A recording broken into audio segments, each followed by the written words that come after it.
Sebenarnya apa sejarah di sebalik adat perpatih ini? Adat perpatih saling berkait dengan adat Temenggung yang diamalkan di negeri-negeri lain di Semenanjung. Sejarahnya, adat perpatih ini diasaskan oleh Datuk Perpatih Nan Sebatang. Sementara adat Temenggung pula diasaskan oleh abang tiri beliau bernama Datuk Ketumanggungan. Mereka berdua berkongsi ibu yang sama bernama Puti Indo Jelita. Sementara ayah Datuk Perpatih ini adalah seorang penasihat diraja bernama Cati Bilang Pandai. Dan ayah Datuk Ketumanggungan pula adalah seorang raja bernama Datuk Seri Maharaja Diraja, seorang raja di kawasan Gunung Marapi, sekarang berada di Sumatera Barat sebelum kedatangan Islam di Nusantara. Oleh sebab Datuk Ketumanggungan ini keturunan diraja, maka secara tidak langsung dia menerapkan sistem aristokrat dalam pentadbirannya. Hal ini bertentangan dengan jiwa Datuk Perpatih sendiri yang mana dia berjiwa demokrasi. Maka mereka berdua berbalah sehingga pernah mencetuskan satu perselisihan dalam satu hukum,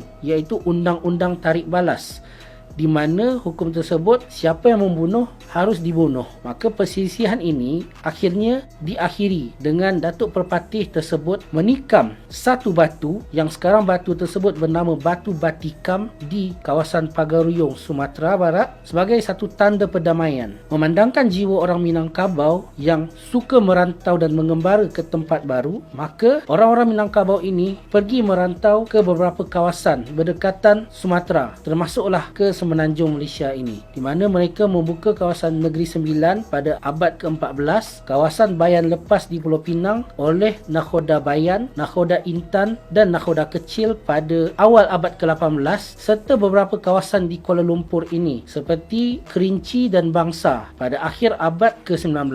Secara tidak langsung, orang Minangkabau tersebut yang datang merantau, mereka membawa budaya dan adat resam dari tempat asal mereka di Sumatera, termasuklah makanan yang kita selalu makan terutamanya semasa raya ini, iaitu rendang, di mana pada asalnya rendang tersebut dibawa oleh para perantau kerana rendang tersebut bersifat tahan lama dan boleh dimakan begitu sahaja. Mengenai suku-suku di Minangkabau ini, di Negeri Sembilan terdapat 12 suku, sementara di Sumatera Barat pada asalnya terdapat 4 suku utama sahaja, iaitu bagi yang mengamalkan kelarasan Koto Piliang atau adat Temenggung yang kita kenal di sini, mereka hanya ada 2 suku utama, iaitu suku Koto dan suku Piliang. Dan juga kepada kelarasan Bodi Caniago yang kita kenal sebagai adat Perpatih tadi, ada 2 suku utama juga, iaitu suku Bodi dan suku Caniago. Dan akhirnya keempat-empat suku ini berpecah sehingga kedatangan Islam di Minangkabau, Sumatera. Sementara 12 suku di Negeri Sembilan ini yang kita dengar dalam lagu Waris Rembau Most Wanted, di mana 9 daripada 12 suku tersebut mengambil dari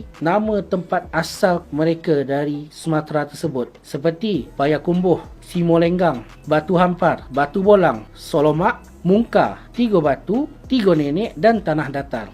Malahan, Tanah Datar itu sendiri adalah satu negeri tempat asalnya kerajaan Pagaruyung, iaitu kerajaan terakhir di Sumatera Barat. Secara tidak langsung, pengaruh Minangkabau telah berada di Nusantara ini, bukan sahaja di Malaysia ataupun Indonesia, malahan sampai juga ke Singapura. Seperti Presiden pertama Singapura iaitu Yusof Ishak, pencipta lagu kebangsaan Singapura, Majulah Singapura, iaitu Zubir Said, kedua-duanya adalah orang Minangkabau sendiri. Dan juga yang di-Pertuan Agong pertama kita, Tuanku Abdul Rahman, mereka semua berdarah Minangkabau.